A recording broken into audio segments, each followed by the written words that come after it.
Hello, everyone. With me today, we have Christopher Skoll. I recently met Christopher at FIU at one of the startup challenges. And FIU is Florida International University in Miami. And what really stood out was Christopher's business, which is Delta Sky. Delta correct? Design. Delta Design, that's right. What's really cool about it is he's actually knows what's going on in the trend, and he's doing 3D modeling, but it's not just that. He's focusing on a bigger impact. And what really resonated with me was the military and officers and people who, can't afford $10,000 or above for their amputees. And with the 3D designing that he and his team are making right now, they're not only making it more affordable, but also cost effective. It's going to be better. It's actually going to be more reliable, and it's going to be more sustainable. And he's going to take it to a bigger level. And I see this going so far. But Christopher, let us know what's going on, man, because this is one of the things that's definitely grown in the business world today. And I know a lot of people are really into 3D modeling as well. Yeah, the advent with 3D printing has helped a lot of people, and simply because it's become significantly more accessible just in the past 10 years alone. I mean, at this point, anybody can buy a 3D printer off the shelf, even in certain big box locations, bring it to their house, bring it to the garage, and then start playing around with it. And on top of that, there's a big community that's developing worldwide of people, fellow what we call makers, contributing to this movement as well.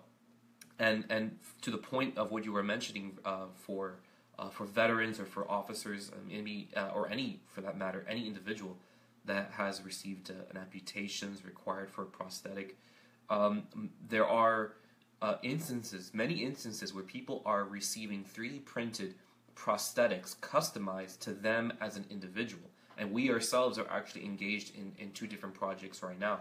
One of them, one of them is a bionic glove concept that we're developing for an 81-year-old Air Force vet that he actually lost his fingers very recently. He lost them last year in a woodshop accident. And he's missing these two fingers here, his right index and middle finger.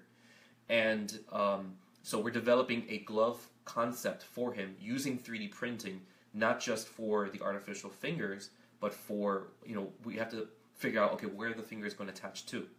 And it's not gonna be invasive. It's not gonna be surgical. It's just something that you can slip on and off using a combination of onboard robotics and 3D printing.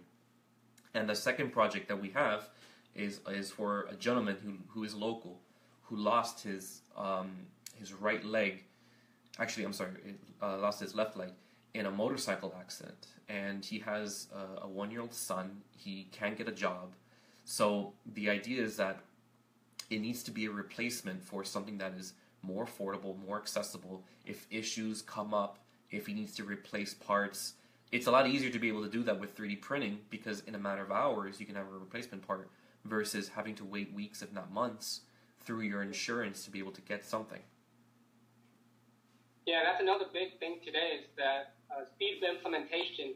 Right now, people really want something as fast as possible, but also it's going to help them in the long run. And I really like what you guys are doing with that, because it's also you're not targeting just a certain type of person, but really people in general who need that as well. Yeah. And especially as you mentioned, he doesn't have a job, usually because people nowadays are really looking to hire people that are fully able to save on insurance and stuff. And you allow him to do that, not only helping him, but it's helping his family as well. Yeah. Now you have a couple of people on your team, correct? Yes. Yeah, there's now, in total there's 3 of us full time, and we have an established network of people around us, sort of helping us as satellites in different fields. Nice.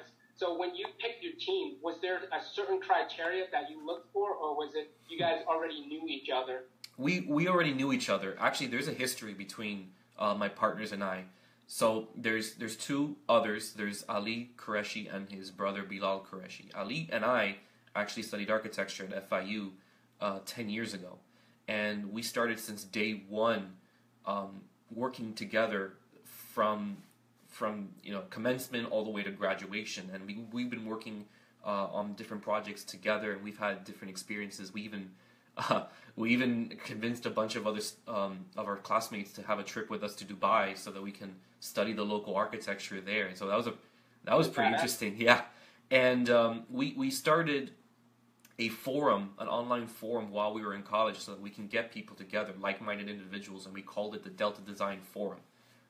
So the name Delta Design has been around since freshman year of college, and it's been bouncing around sort of like as a joke, and at the same time we want to do something with it.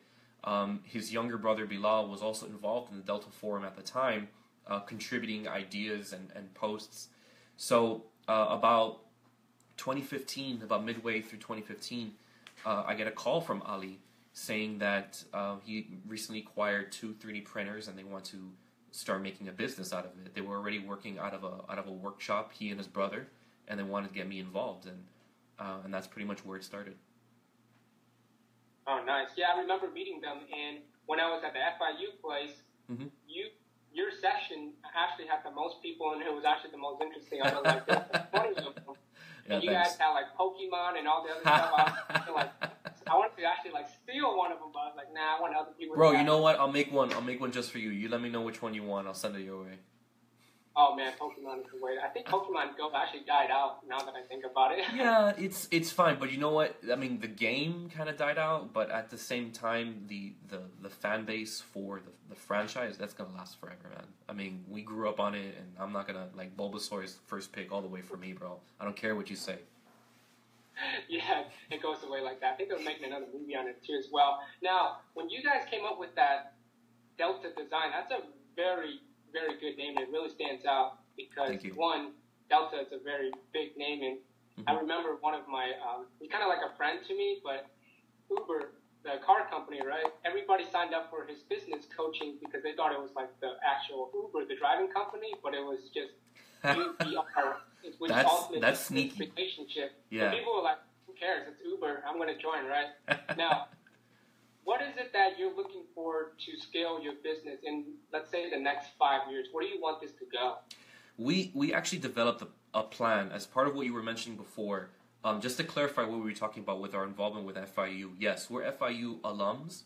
However, we were part of the Startup FIU program, which we were invited to attend. I think out of 160 applicants of teams, we were selected out of 19 to participate in a 12-week startup boot camp. So we came with the prototype of the bionic glove that I was talking about. We basically showed up with it. We showed it to them, and apparently it was good enough for them to want us to become a part of the program. So we completed that at the end of December. There was a pitch day. There was an opportunity to pitch in front of potential investors to start seeking VC. And as part of that entire process, we had to start developing our own plan. Like, what is our 5-year plan? So we, basically stage 1, stage 2, stage 3, we're already in the stage 1. We're already doing projects for private clients. We are already holding workshops, teaching people what is the impact of 3D printing, how they can become a part of it, regardless of age. And, the target market is you can be very young as 8 years old, and we've done workshops for 8-year-olds, teaching them how to do 3D printing, to older professionals, regardless of the field, trying to help them, helping them to achieve 3D printing in their market.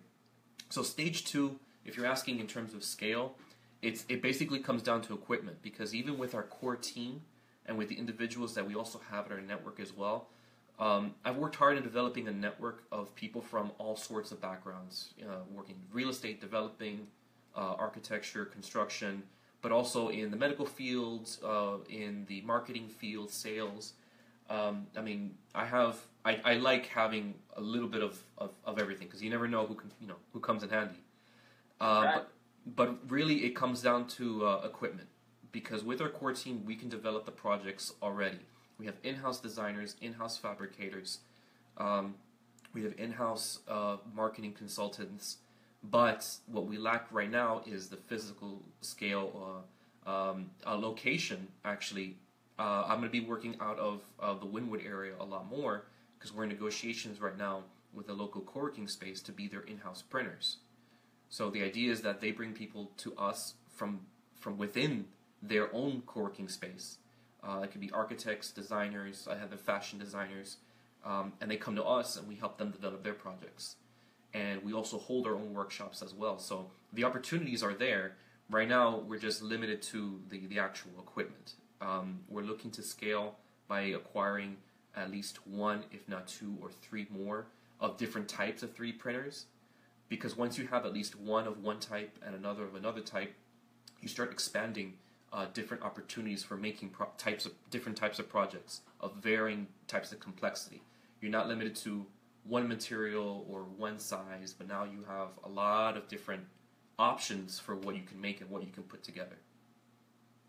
Yeah, wow, I didn't even know about that. I thought it was just like one printer does it all. No, I mean, there's some that do, actually. There's some that have the capacity to do a lot, but it's like computers, man. Some are very simple. Some don't even have CDs. Some don't have webcams, and then some have like everything that you need. So it's about shopping for the right type of equipment for what you want.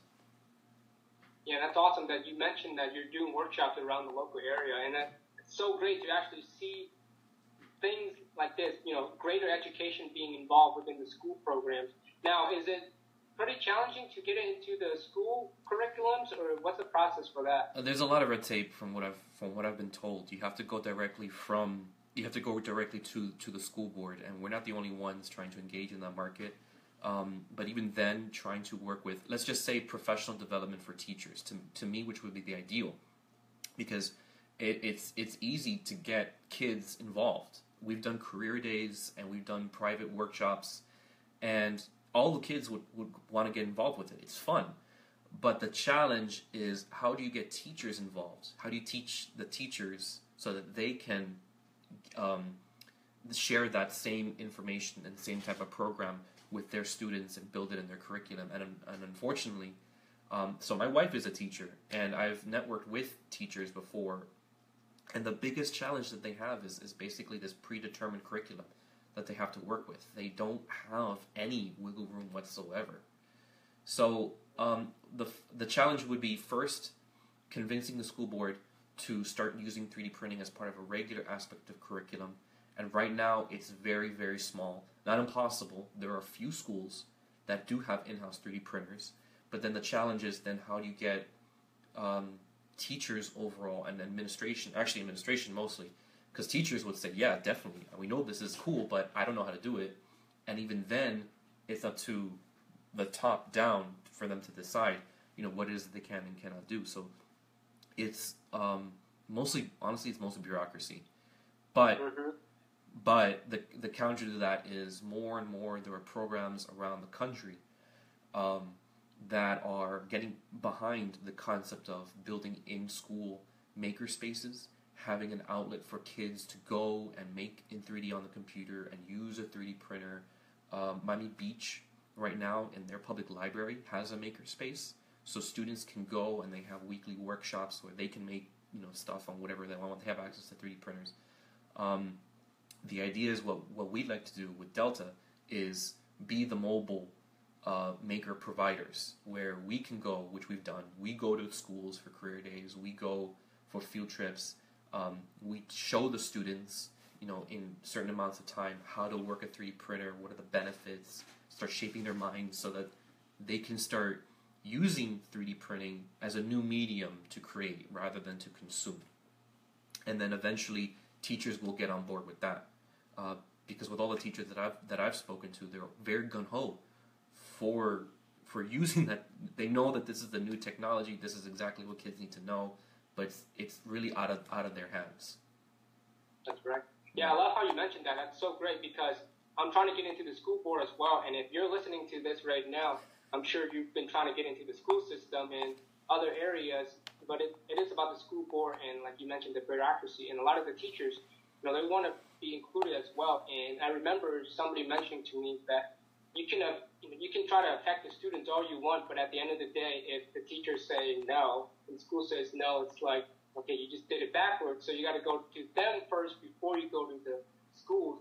And I was reading an article that a lot of actually parents and students, mostly students, of course, want what Delta Design and your team is actually doing is more of that workshop, more of the hands-on, because right now, as you can see, a lot of students are really, really bored. Yeah. And not only that, and forced to they test. want activity.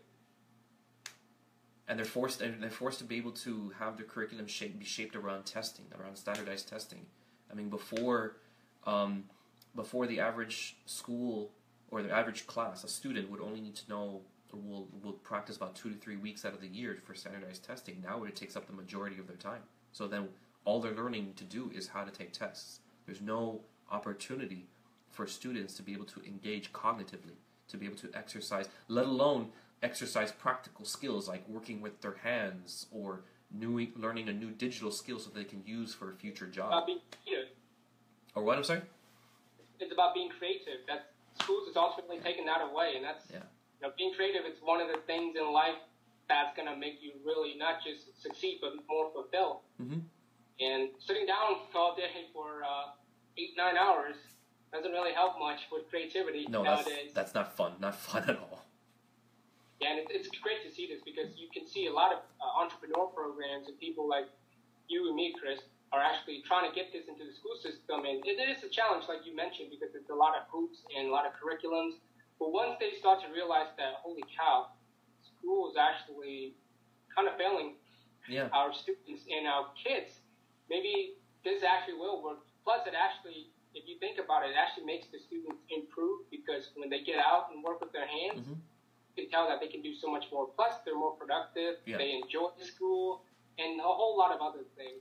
Yeah, there's actually studies that have shown exactly that if a student works with their hands, they are able to retain information a lot longer, and also their ability to be able to understand certain concepts improves because they're not only visualizing, but there's that special connection of when you're able to put things together with your own hands, you're able to understand the process and start thinking of processes a lot better and more efficiently. Think of the Lego concept. Oh yeah. My when I was growing up, Legos were my thing. I didn't have action figures. I didn't have anything. I just built Legos, and I built whatever I wanted with my Legos, and that was the point. I can build whatever I want. And now we're in this day and age where you no longer have to make your own Legos. I mean, build your own Legos. You can make your own Legos. You can make whatever it is that you want, and the opportunity is there. It's just unfortunate that there are certain obstacles, most of them financial, some of them bureaucratic, that don't allow for the opportunity for students to be able to learn more. Yeah, that's so true. But it's, like I said, any challenge is worth tackling. Now, when working as a team for Delta Design, do you find it a lot easier having a team, or do you find it that sometimes you work better alone, especially with something as big as 3D? Well, it's to answer the question, it works both ways. I mean, right now we are actually limited to distance. We're restricted to the distance because my partners, they live in Boca, and I just got married, so I'm actually splitting my time between Naples and Miami. So distance has always been an issue, but an issue that doesn't necessarily is impossible to resolve. So it's from my experience, it comes down to communication, and then it also comes down to just having a proper work ethic. So there are times where I go to them, and the three of us, we power through hours, sometimes days at a time, accomplishing different projects. Other times we have to coordinate what the tasks are at hand. It's like, okay, you do this, you do this, you do this. We regroup, and then we critique each other. And that sort of comes down to what I learned back in studio in architecture is everybody has to be able to be independent. And you have to, it's your responsibility to do your own job, but you're still part of a community. So you can always bring what you have to the community mindset, and everybody regroups on ideas and provides input, and then you go back and then you fix it again and rinse and repeat until you have a final product. And that's kind of what we do. So distance is certainly a challenge, but again, it's not impossible, especially with the startup culture that we have and the availability of technology. We can just call each other, we can Skype, we have kind of like what we're doing now. It's certainly a lot more easier to do than it was 10, 20 years ago. Yeah, that's right. Remember, it's the obstacle is the path. Now, that whiteboard behind you, is that where you do a lot of your planning as well? Because I see a lot of writings on there. Okay, so technically speaking, this is actually all of my wife's stuff. So I've got my own whiteboard somewhere else. I'm currently hijacking her office, but because she is the organized queen that she is, she definitely keeps her stuff in order. Yeah, exactly. I mean, something really important, honeymoon and Super Bowl. So, but I got my own whiteboard, and it's got different tasks, different projects that I have on hand. Certainly, I work a lot better if I can visualize something in front of me. So even when I was working, I was working out of a professional practice a year ago, and my entire computer screen was covered in sticky notes because I have a very bad memory. So if I can see something in front of me and I see the note and I see the task, then I already know how to plan for it. And my habit is I write this project and then the most important task, this project, the most important task. I don't like writing timelines because I like having the ability to be able to juggle between what is most important at the moment and what I can delay, for something else, because time is fluid, and if you stick to a very specific timeline, then if something happens, then you're ruined. Therefore, I prefer to at least know what the project, like the Lego mentality. I rather know what the pieces are in front of me, and then I find the best course of action to be able to solve them until the project or projects are done. That's so funny. It actually reminded me of a TEDx talk where the guy was talking about where they were giving an experiment and they put everything into a single box, and it actually, even though we say, be really laser focused, it actually killed their creativity. But then when they took everything out of the box and scattered it, people actually became more creative and it's looking at the bigger picture. Mm-hmm. And knowing you for a little bit, Christopher, and a little bit of what you showed me, you have a lot of what's going on in your area, and it's awesome that it works for you because you're more of the analytical, left-sided person, mind, right? Mm-hmm.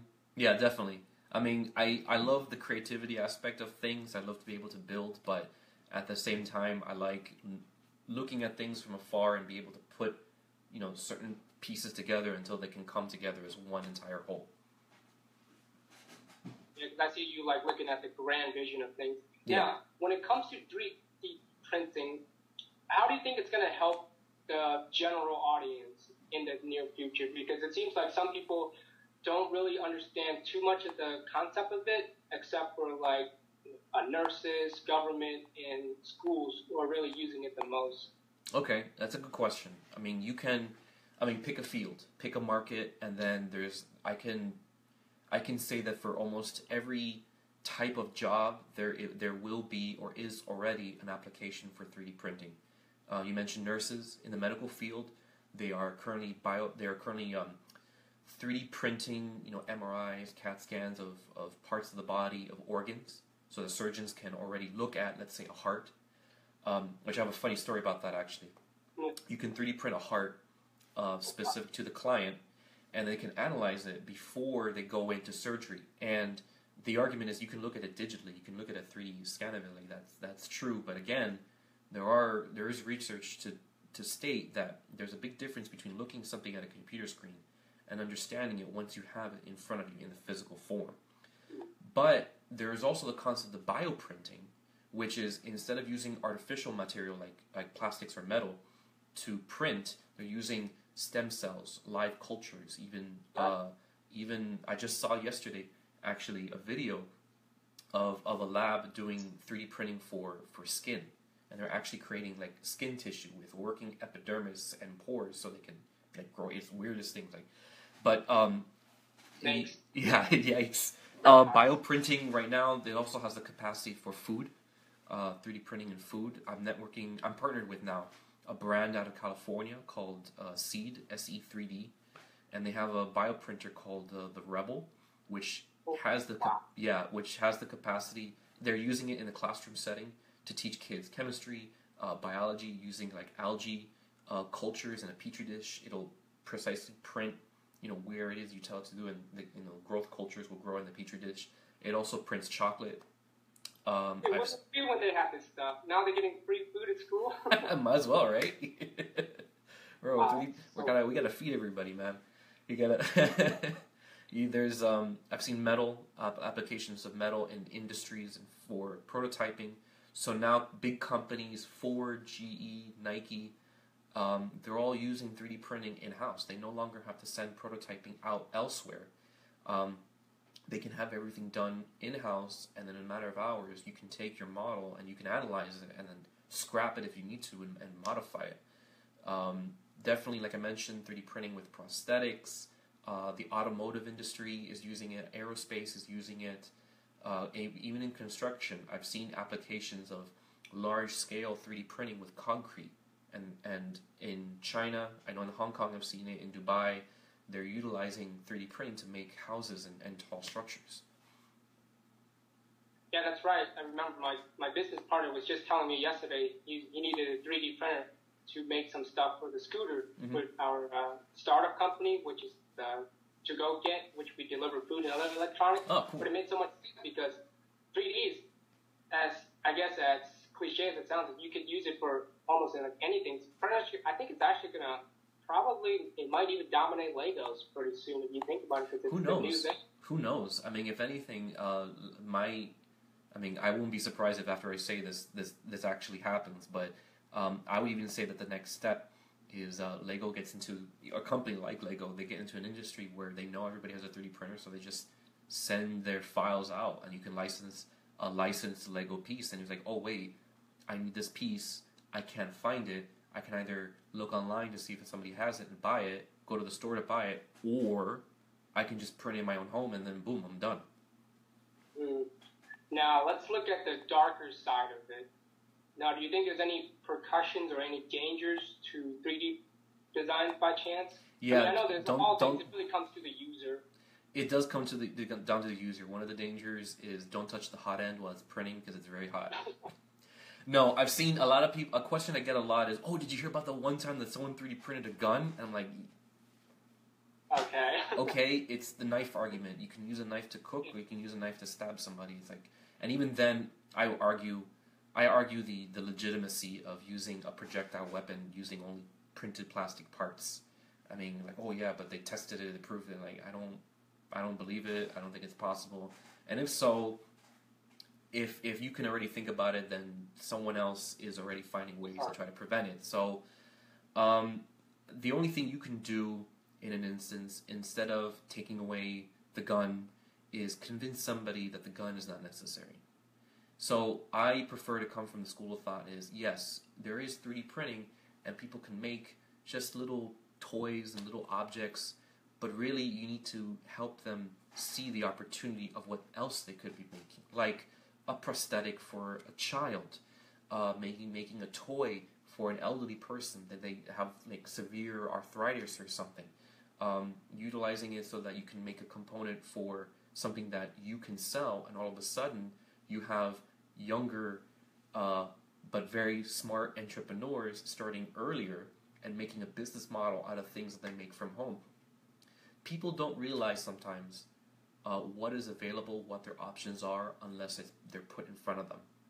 And I learned that when we did some career days last spring, where we presented in front of some 8-year-olds, and then I asked them, okay, from the get-go, what are some, if you can make anything you want, what would it be? And they said toys, like football, I'd make this doll, I'd make a dinosaur. Like, okay, then let's have a conversation about what else is being made. People are making shoes, people are making arms for people who need it, they're making toys for sick kids, you know, and then at the end, we repeated the question, now what would you make, knowing what it is that you know? And then they said, I want to make a leg, I want to make a tool for my grandma because she can't get around the house, I want to help my young brother out, you know. So the conversation shifted from I'm going to make something that I want to things I can make for that somebody needs, and that's the culture. Yeah, that's the culture that we're trying to promote. Is a culture that goes from consumers to makers. Creators, yeah. Yeah. You can tell, you know, for an 8-year-old to think of that far, you can tell that as a human species, our consciousness is actually really expanding on a more pure and just level to helping more. Plus, you know, they did a lot of surveys nowadays. It's that a lot of people want to have that purpose and to be able to give back to the community and society, and that's what Delta Design is ultimately doing. Yep. Like like you were mentioning to me, like you want to take this on a global and even an international scale too, right? Yeah, that would be ideal. I mean, my partners have family in India, so as soon as we're ready to scale internationally, that's the first place we're going. Wow. So now does he have connections in India? Oh yeah. Does he go sometimes? They go all the time. I mean, he keeps telling me, yeah, my family has a house in Hyderabad, so whenever you want to go visit, we can set up shop there. I'm like, done. Let's go. Yeah, and right now, over there in India, they probably need a lot of help, but also the fact that they're really, really hard workers. Some of my, best friends, they know a lot of Indian people, and in fact, I think the CEO, the new Google, he's Indian. It says, so you can tell they're actually working their butts off. Oh, for sure. Yeah, there was an interesting project that we just saw. Actually, it was a TED Talk that was a company working alongside a division of MIT, in which they were developing a new type of very, very, low-cost prosthetic knee concept, so that for anybody who has an above-the-knee amputation, which means that they would need an artificial knee as well as a shin, a leg, and a foot to be able to come together, they developed a knee concept so that it would easily buckle in place, and it was so efficient that we saw two amputees at the end of the video. We saw two of them running. Like, what? Like, I haven't seen from a prosthetic that type that isn't like a carbon fiber blade like athletes use, which are anywhere between $50,000 to $100,000. This is a concept that could be developed in less than $100 or $200, and they were running. So I'm like, that's what we got to do. That's where we want to be at. Yeah, that's like pure innovation right there. Mm-hmm. Scaling it on a global scale. Yeah, definitely. When it comes to 3D printing and designs, what do you think is the biggest challenge, whether it be for you or whether it be for the whole industry in general? I like to tell people that there's three limitations when it comes to 3D printing. There's the material, there's the scale, and then there's your imagination. Now, right? I'm sorry? Probably imagination is probably the most important, right? It is, and I'll tell you why. Because right now, the availability for different scales and different materials are already there. Pick a material, and chances are someone is already playing around with a means of making it into a 3D printable material. Same thing with scale. I've seen in person 3D prints used for jewelry. I know that they're also utilizing it in medicine for something as small as a stint. I've seen a 3D print as large as a 2x4 steel column that went as tall as 2 stories in person. I've heard of 3D printing houses. So scale and material are already there. Then the last thing is letting people realize their own potential. What do you want to make? Why? Why do you want to make it? Who's it going to affect? Who's going to help? Who's it going to benefit? And then once you start asking those kinds of questions, you get some very interesting responses. Less and less you start hearing answers that are selfish, and more you start hearing responses that are about helping the community and helping others. That's right. Yeah, now, when it comes to the challenges around this stuff, do you think it would be more of, let's say, that like most startups where, it takes about 3 to 5 years to actually start seeing an ROI? Or do you think with 3D designing, it's more of basically whatever's in the market, you have to work with that for that moment? From a personal experience, there's certainly been a lot of challenges for your ROI. However, there is the aspect of time. It's not like you can immediately start seeing profit. However, there's certainly the potential to do so if you have a very limited overhead, depending on the machine that you have and depending on the materials that you have on hand. You can technically see profit if you find a very specific market within, I would say, even a few months if you were smart enough. For us, it's taken over a year, mostly because of business issues. I mean, not issues in the sense of like trying to, how do you formalize yourself and how do you make yourself flow better as a startup? For the three of us, business is not exactly our background. I mean, Bilal is currently getting his BA in business, his BS in business, with the pursuit of an MBA. But really, it's still an ongoing process, and we're all learning as we go along. But clients, we've had many clients of many different projects. We have had different projects that allow us to see the ROI. For instance, on the cost of one or two machines, they've already been returned. So then the challenge is, how do we keep engaging in different types of projects to see continuous, flow of cash? And that's where the workshop concept comes in. Is that yes, we can be doing clients for private projects, which can span anywhere between 4, 8 weeks, 12 weeks, few months, versus a workshop can it can return on itself week by week by week. That's so cool because even for a year, that's actually really really good compared to most startups. Because what is it? I think like 5% of them actually make it within their first year. Yeah. So, like you mentioned, the workshops and doing all that for schools and other places. That's actually where it's way to go, and that's cool that you guys are taking it. Now, when it comes to the whole area of 3D designing, do you want to target more to the younger crowd, or do you prefer more of like the older crowd, or just wherever it needs most right now? I actually I don't have a preference. There's something about anybody, regardless of age, they always have this like wide-eyed wonder of what it is that they can do. So an older professional, whether they're also a millennial, whether they're more established in their field, if they have no experience with 3D printing, many of them will say, I've seen a YouTube video of it. I've seen somebody buy a printer and then they were making something in their own home. But when they see it in person, or when they have individual access to it, regardless of your age, they suddenly, like light switches turn on, and they see the potential of what it is that they can do, and they start generating ideas. Again, it comes down to, you never know what you want until it's right in front of you. And that's an experience that we've had. We do lots of live demos. We bring our 3D printers out. We have them print something. We have conversations with people, and they're all like, what can I do? Can I do this? Can I do this? I'm like, sure.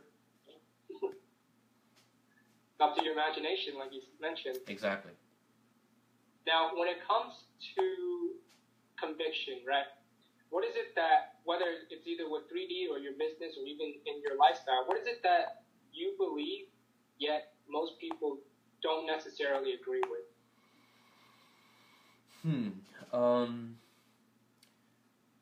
Two things come to my mind. The first Two? is Wow.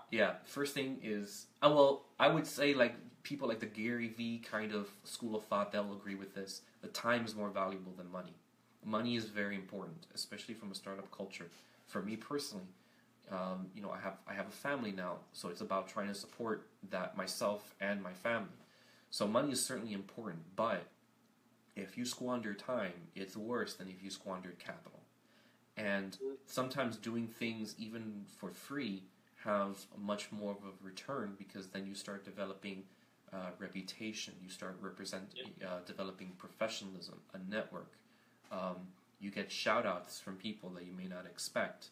Like, you become the first person that they come to mind when they think of 3D printing. Like, oh wait, I got a 3D printing guy.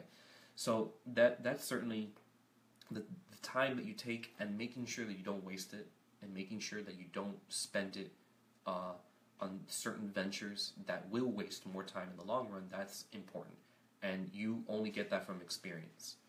We certainly have had projects where we spent way too much time on it, and we've let things delay, and by my own admission, they fail. By those types of projects, they fail. It's about working smarter, not harder. And I guess the second thing that definitely comes to mind is having an approach of having an outwardly approach rather than a self approach. Because in startup culture, it can be very easy to say, I'm going to make this website, and I'm going to make this app, or I'm going to make this object, and I'm going to make $1 million, within my first 2 years because I can scale. But you know what? It's not, for me personally, it's just about making enough, and it's not about achieving a scale of X number. Personally speaking, It's about what kind of impact you can have. Because impact will equate to value. But value doesn't necessarily equate to impact. You can say that you gross $5 million on your app or whatever your idea is, but what actual impact does it have? Because you can phase out like Vine. You know, in a matter of a few years, that's it. No one's going to start talking about you anymore. But if you start having an impact, even if it's small and it grows continuously, then all of a sudden you have, not all of a sudden, it actually takes a very long time, but in time, you'll have a network of people who won't stop talking about you based on the things that you do, the things that you said, and that's kind of like what I've seen from my experience. Dude, you killed it right there. I love the first one because of the fact that, like you mentioned, it reminds me of one of the guys that I follow. He's like the #1 professional speaker in the world. He belongs to like the $1 Million Speakers Club. Mm-hmm. He mentioned he had to do 200 free speeches before he got his first paid one, and it took him a whole year to do that. And then another part, and the second part, like you mentioned about impact and value, like McDonald's, Coca-Cola, yeah, they provide value, but they have no impact in society whatsoever. They're actually killing people. Yeah, exactly. It has a very, very negative impact. And they make crap loads of money. Not like they're one of the top brands in the world, but like you mentioned, there's no impact whatsoever. But I really like that you focus on that. It means a lot because right now there's this I think they call it like conscious or enlightenment entrepreneurship, where entrepreneurs actually, when they create or invent the business, they actually want to make sure that one is actually going to make the world a better place, not just for profit, like you mentioned. Yeah. The question that we always ask the last question we always ask is, what is that big revelation for you, Chris? Whether it be life, business. I don't like business. I think it's very inefficient. I'm saying this from the architectural perspective, that even in the business of architecture, there's a lot of things that are very inefficient. So many variables, so many things that you have to take into account for, a lot of babysitting. I guess the biggest revelation I can say that many people take for granted is you have to stay true to yourself. You have to stay true to your core values. And your core values do matter. Because if your core values are selfish, then it becomes apparent. And then there are people who make a business being a big jerk, and they like having an audience of people that think that they're a jerk. And that's so be it. But there's a certain sense of pride that you have in wanting to do things for others rather than doing things for yourself. So that's sort of what I would say, what I would try to share with others in the startup community, and even here in Miami, that is becoming apparent. In Miami, I'm born and raised, and you see that there is a big culture of greed. And that led to the big burst that led to everyone's demise in 2008, essentially. And then from that, you have young individuals, many of my contemporaries, they all got together and they said, hey, all this happened because of a couple of very greedy people. And this is continuing to happen here in our community because there are still some very greedy people. So instead, why don't we change? Let's all be selfless, and let's see what we can do with that. And it's taking time. I would honestly say in the Miami-based community, it's taking some time, but I have seen some tremendous leaps and bounds of individuals, certain communities that are helping shape that culture of, especially with young ones, training them. You don't need college. You don't need to have this kind of education. You don't need to be of this exclusive club to make a difference. Just learn this, and this, and then you will know enough so that you can start doing your own thing, and you can start helping people, and you can start creating your own jobs from there. So it's about looking outward, and if you start, pushing all this information out to other people, then all of a sudden it becomes like a domino effect. Yeah, dude, Christopher, you're an inspiration to all of us, man. And if you're listening to this, I know Christopher for not that long, but as you can see and as I can tell, he actually walks the walk and he actually talks the talk. And a lot of what he does is actually impacts lot of the world, and I believe overall it's going to become a huge global impact. And, is there anything you want to leave with us before we head out? I'm going to leave you a quote, actually. Let me see if we can try to... do you happen... I got to pull up my email first, but it was a quote from... let me ask you, what's your favorite book? Whew, I got so many of them. Probably Psycho-Cybernetics. Psycho-Cybernetics, really? Yeah, the title pushes away a lot of people, but once you read it, it is so fascinating because it's all psychology and it's all about self-belief and really mindset. And when you really come into terms with it, it's all about that. It's about inner self. And like you mentioned, being true to yourself. And he mentions a lot of that. Have you read it before? Not that book, no. Oh man, they even made a second edition. That's how good it was. Okay, yeah, I might check it out. What I'm trying to do is I'm trying to find a quote. Let's see. Okay. So it's a quote actually. So one of my favorite books actually is Lewis Carroll's Through the Looking Glass. Came with Alice in Wonderland, and one of the quotes that I saw is that imagination is the only weapon in the war against reality. That's not a quote from the book itself, but the concept of the mad scientist is something that I've always been very intrigued with, about trying, it's okay to be a little odd. And when I was growing up, I was always like the weird kid, but then I realized I wasn't weird. I was just interested in different things, and I wasn't hurt with everybody else. Yeah, exactly. You're like, yeah, sure. Let's keep telling yourself that.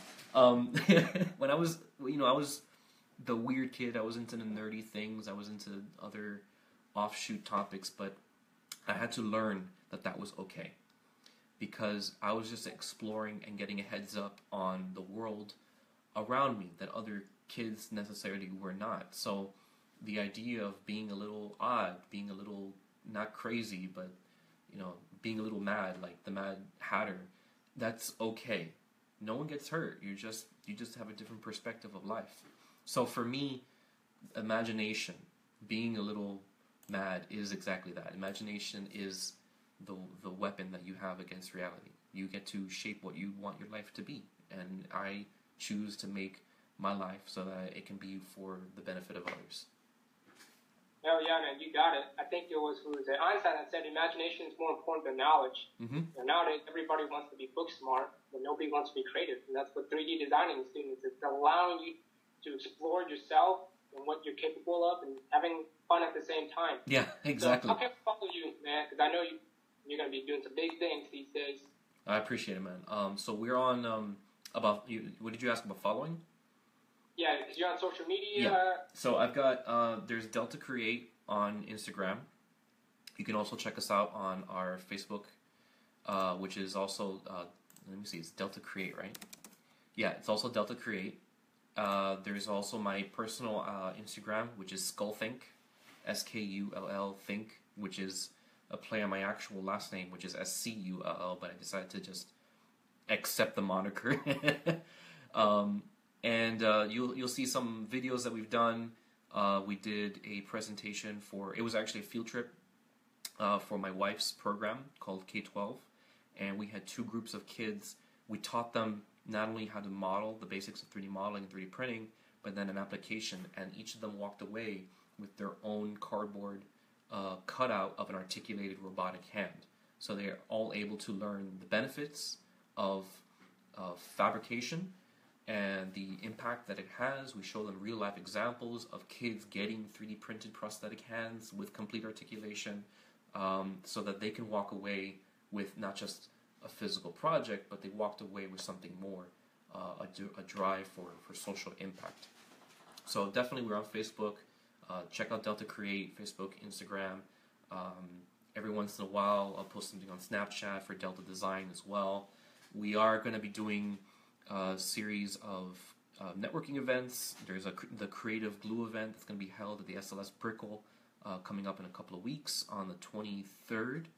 And then we also have plans in having a booth in Florida SuperCon in in Fort Lauderdale this coming July. Nice. And I'll try to be there. So if anybody that's in the Miami area or the Fort Lauderdale, make sure you come through because it's some really good stuff. Yeah. And I hope you guys got a lot out of this because right now 3D designing is going to be one of the top trending things in 2017, and it's going to be going on for a very, very long time. So you don't want to miss on the scoop because that's one of the top things about business these days is that you got to stay ahead of the game. And you got to be around the area, and especially around the people in it as well. Mm-hmm. So, again, thanks to Christopher, and thanks Delta Design for being an awesome guest on here. Hey, no problem, man. My pleasure.